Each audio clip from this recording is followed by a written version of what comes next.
সবাইকে আজকে র এগ্রোর ভিডিওতে নতুন একটা ভিডিওতে সবাইকে স্বাগতম। আজকে আমরা যে স্থানে দাঁড়িয়ে আছি এটা হলো আমাদের চাষ করাকৃত একটা ভুট্টার ক্ষেত।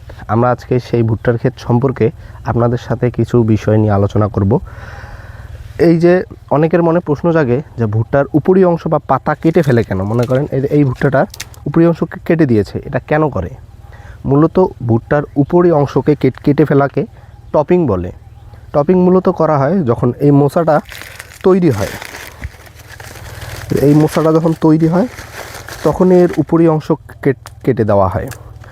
তো এই উপরি অংশ কেটে দেওয়ার কিছু গুরুত্বপূর্ণ ভালো দিক রয়েছে।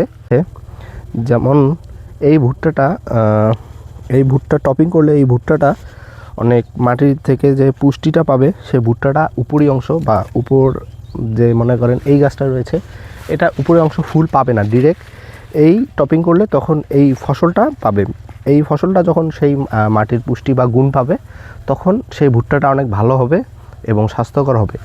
তো গবেষণা মতে দেখা যায় টপিং করলে মূলত আপনার সব কিছুই মানে ভুট্টাটা স্বাস্থ্যগত দিক ভালো হয়, ভালো থাকে। তো ভুট্টাটা কখন টপিং করে? ভুট্টা টপিং করার একটু সময় রয়েছে। যেমন ভুট্টা যখন এই গাছটার দুধ বা মিল্ক স্টেজ এই অংশটা যখন তৈরি হবে তখনই মানুষ টপিং করে।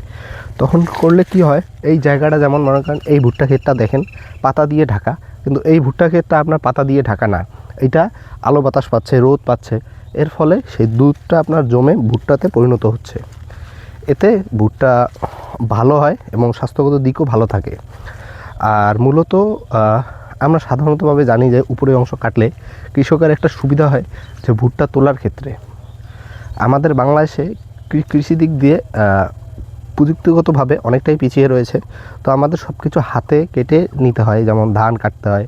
হয়তো এখন রিসেন্টলি ধান কাটার মেশিন বের হয়েছে, কিন্তু তুলনামূলকভাবে কম। কিন্তু ভুট্টাটা আমাদের হাতের দিক দিয়ে তুলতে হয় বা হাত দিয়ে এরকম করে ভেঙে বাসায় নিয়ে যেতে হয়। তবে টপিং করতে গেলে একটু সচেতনভাবে করতে হবে। যেমন আগেভাগে এই মিল্ক স্টেজ আসার আগেভাগে টপিং করা যাবে না, এতে ফসলের অনেক ক্ষতি হয় এবং ফসলও কম পাওয়া যায়। এবং এই সময়টা অতিক্রম হয়ে গেলে বা সময় বেশি হলেও টপিং করা যাবে না, তখনও আবার এই ফসলের ক্ষতি হয়। তো আমরা আমাদের যতটুকু জ্ঞান মতে যতটুকু তথ্য দেওয়া সম্ভব হচ্ছে আমরা ততটুকুই দিচ্ছি। সবাইকে আমাদের পাশে থাকার জন্য ধন্যবাদ। দেখা হবে অন্য কোনো ভিডিওতে।